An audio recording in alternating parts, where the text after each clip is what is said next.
কে কে আছেন আমার সাথে? আমি রাজু আহমেদ খান, গ্রিন পার্টির চেয়ারম্যান, আপনাদের সঙ্গে যুক্ত হয়ে গেলাম এই অপরবেলায় এবং আপনাদের সঙ্গে কিছু কথা শেয়ার করব। যদিও এ বেলায় আপনারা বৃষ্টি স্নাত দিন শেষে অনেকেই ঘরে ফেরার চেষ্টা করছেন, যারা অফিসে আদালতে আছেন, আর দিকটা খুবই বৃষ্টি ভেজা। এর মধ্যে যে আমার লাইভের যে শিরোনাম আমি দিয়েছি সেটা হচ্ছে ভোটার তালিকা প্রস্তুত হলে নির্বাচনের তারিখ ঘোষণা। আপনারা জানেন, কিছুদিন আগে আমি আমার বন্ধু মহলে আলাপ করছিলাম যে খুব শিগগির নির্বাচন হবে। কেউ কেউ আমাকে হেসে উড়িয়ে দিয়েছিলেন যে 4-5 বছর আগে তো নির্বাচন হবে না। তা আমি আমার ক্যালকুলেশন থেকে বলেছিলাম যে না, নির্বাচনটা খুব শিগগিরই হবে। দেখুন, তারপরে যে 6 সংস্কারক নিয়োগ দেওয়া হলো, তাদের 3 মাসের টাইম ফ্রেম দেওয়া হয়েছে, তারা রিপোর্ট দিবেন। সম্ভবত কারণে কিছু সংস্কারের পূর্ণাঙ্গ সংস্কার না হলেও কিছু নির্বাচন সংক্রান্ত বা অন্যান্য প্রশাসন সংক্রান্ত সংস্কার হলে নির্বাচন হবে, এরকম একটা আভাস আমি দিয়েছিলাম। তার উপর গতকালকে হইচই ফেলে দিল সংবাদ মহলে। আমাদের প্রধান সেনাপতি 18 মাসের কথা বললেন, 18 মাসের মধ্যে নির্বাচন হবে, হতে পারে, হওয়া উচিত ইত্যাদি। কেউ কেউ বলতে লাগলেন যে প্রধান, যিনি সেনাবাহিনী প্রধান, তার এখতিয়ার কি এ কথা বলার। কেউ কেউ বললেন যে তার কিছু হাতে নিশ্চয়ই কোনো আছে। কেউ বললেন যে সে আইডিয়া করে বললেন, কেউ বললেন তার বলার অধিকার কি, ইত্যাদি ইত্যাদি। আজকে বিষয়টা পরিষ্কার করেছেন আমাদের প্রধান উপদেষ্টা রাষ্ট্রের, এই অন্তর্বর্তীকালীন সরকারের ডক্টর মোহাম্মদ ইউনূস, প্রফেসর ইউনূস। উনি বলেছেন ভোটার তালিকা প্রস্তুত হলে নির্বাচনের তারিখ ঘোষণা করা হবে।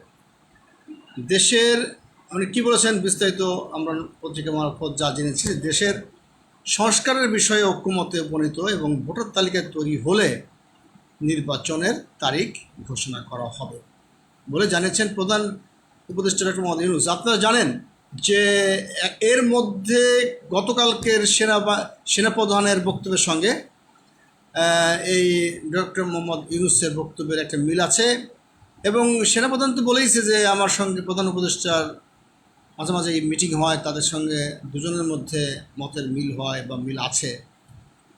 তো দুজনের কথার মধ্যে একটা ধারাবাহিক সত্যতা এবং ঐক্য আছে, বোঝা যায়। যার কারণে কালকে যে সেনাপ্রধান বলেছেন 18 মাসের কথা, সেটার একটা একটা উদাহরণ এখান থেকে পাওয়া যায়। যে গতকাল মঙ্গলবার জাতিসংঘ সদর দপ্তরে জাতিসংঘ সাধারণ পরিষদের বার্ষিক অধিবেশনের ফাঁকে আইএমএফের ব্যবস্থাপনা পরিচালক ক্রিস্টালিনা জর্জিয়েভার এর সঙ্গে বৈঠকে প্রধান উপদেষ্টা জানান। তাহলে কি জানান অধ্যাপক ইউনূস? নির্বাচন, বেসামরিক প্রশাসন, পুলিশ, বিচার বিভাগ, দুর্নীতি দমন ও সংবিধানের গুরুত্বপূর্ণ সংস্কারের সুপারিশ করার জন্য তার অন্তর্বর্তীকালীন সরকার যে 6টি কমিশন গঠন করেছেন সে সম্পর্কে তিনি বলেন যে কমিশনের সুপারিশ নিয়ে সরকার রাজনৈতিক দলগুলোর সঙ্গে আলোচনা করবে এবং সংস্কারের বিষয়ে ঐকমত্য এবং ভোটার তালিকা শেষে নির্বাচনের তারিখ ঘোষণা করা হবে। তাহলে আপনারা বুঝতে পারছেন যে 6 সংস্কারক যদি আমাদেরকে 3 মাসের মধ্যে রিপোর্ট দেন, তারপরে প্রধান উপদেষ্টা হয়তো রাজনৈতিক দলগুলোর সঙ্গে বসবেন, সেখানে হয়তো মাসব্যাপী বসতে পারেন, তাহলে 4 মাস। আর এর মধ্যে যেই ভোটার তালিকা হালনাগাদ সহ আরও অন্যান্য সংস্কারের যে কাজগুলি আছে সেইগুলো দ্রুততম সময়ের মধ্যে করে হয়তো বছর দেড়েক এর মধ্যে নির্বাচন এর ঘোষণা আসতে পারে। ক্রিস্টালিনা জর্জিভা বাংলাদেশের সংস্কার উদ্যোগে সহায়তার প্রতিশ্রুতি দিয়ে বলেছেন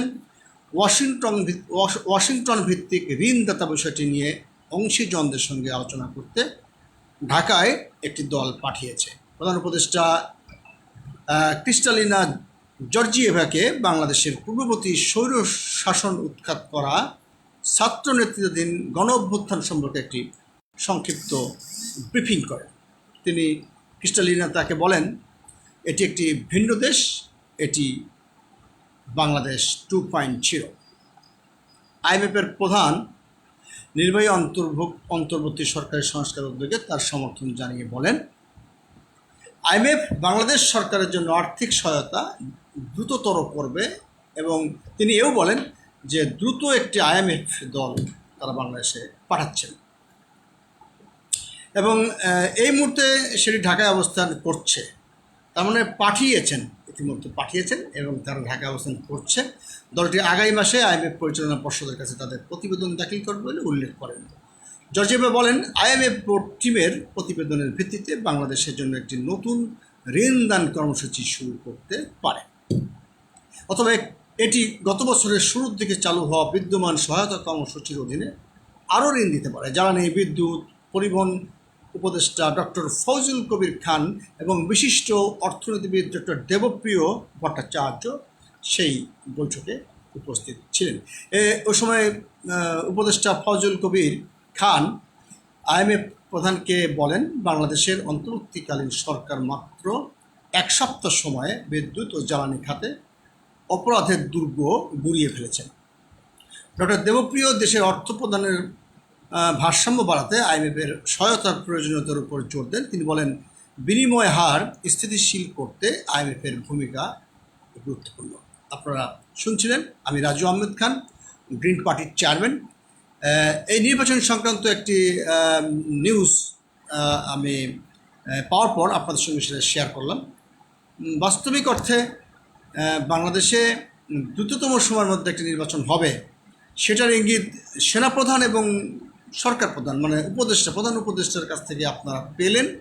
এখন আপনারা রাজনৈতিক দলের নেতাকর্মী যারা আছেন, বাংলাদেশের এক্সিস্টিং রাজনৈতিক দলগুলো প্রস্তুতি নিতে পারেন এবং দ্রুততম সময়ের মধ্যে আপনারা আপনার নিজ নিজ এলাকায় যোগাযোগ উত্থাপন করেন, যোগাযোগ রক্ষা করে চলেন। খুব শীঘ্রই নির্বাচনের ডামাডোল আপনারা শুনতে পাবেন এবং সেই সাথে আমাদের প্রধান উপদেষ্টা কিন্তু নতুন বাংলাদেশ গড়তে বিদেশি বন্ধুদের সহযোগিতা চেয়েছেন।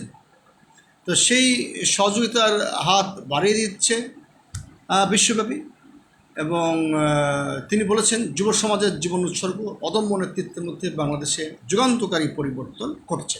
এটি বৈষম্যহীন সমাজ ও সমৃদ্ধশালী দেশ গড়ার লক্ষ্যে তারা জীবন দিয়েছে। তরুণদের এই স্বপ্ন নতুন বাংলাদেশ গড়ে তুলতে বিদেশি বন্ধুদের সাহায্য চেয়েছেন। 24 সেপ্টেম্বর মঙ্গলবার সন্ধ্যায় নিউ ইয়র্ক টাইম সন্ধ্যায় জাতিসংঘ সাধারণ পরিষদের অধিবেশনের ফাঁকে এক সংবর্ধনা অনুষ্ঠানে প্রধান উপদেষ্টা বিদেশি বন্ধুদের উদ্দেশ্যে এসব বলেন। তিনি আরও বলেন, তরুণদের আত্মত্যাগ আমাদের সামনে বড় সুযোগ তৈরি করে দিয়েছে, আমরা এই সুযোগ হারাতে চাই না। বিদ্যমান রাষ্ট্রকাঠামো প্রতিষ্ঠানগুলো আমূল পরিবর্তনের মাধ্যমে তরুণরা নতুন বাংলাদেশ করতে চায়। এটি বাস্তবায়নে আমাদের সবার সমর্থন প্রয়োজন। আপনারা শুনছেন, আমি রাজু আহমেদ খান, গ্রিন পার্টির চেয়ারম্যান। আপনাদেরকে এই দুটো সংবাদ দিয়েই আপনাদেরকে আশ্বস্ত করলাম যে কালকে সেনাপ্রধানের বক্তব্যের সঙ্গে আজকের প্রধান উপদেষ্টার বক্তব্যে কতখানি মিল আছে এবং উনি বলেছিলেন সেনাপ্রধান 18 মাস, আর এখানে আমাদের প্রধান উপদেষ্টার বক্তব্যে হয়তো বছর দেড়েকের খবর পাওয়া যাচ্ছে। তো যাই হোক, এইগুলো সংস্কার হলে দ্রুততম সময়ের মধ্যে ভোটার তালিকা ঠিকঠাক করে হয়তো নির্বাচনের তারিখ ঘোষণা হয়ে যাবে।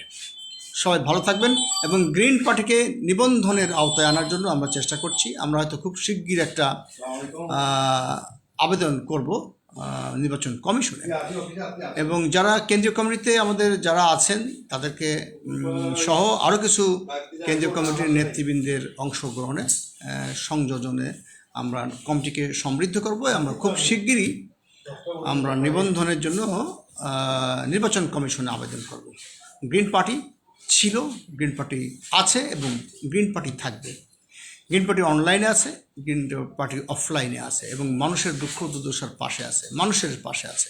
এদেশের ধনী গরিব এর মধ্যে বৈষম্য দূরত্ব কমানোর জন্য গ্রিন পার্টি কাজ করছে এবং কাজ করবে। সবাই ভালো থাকবেন এবং ভালো সঙ্গে থাকবেন। আসসালামু আলাইকুম।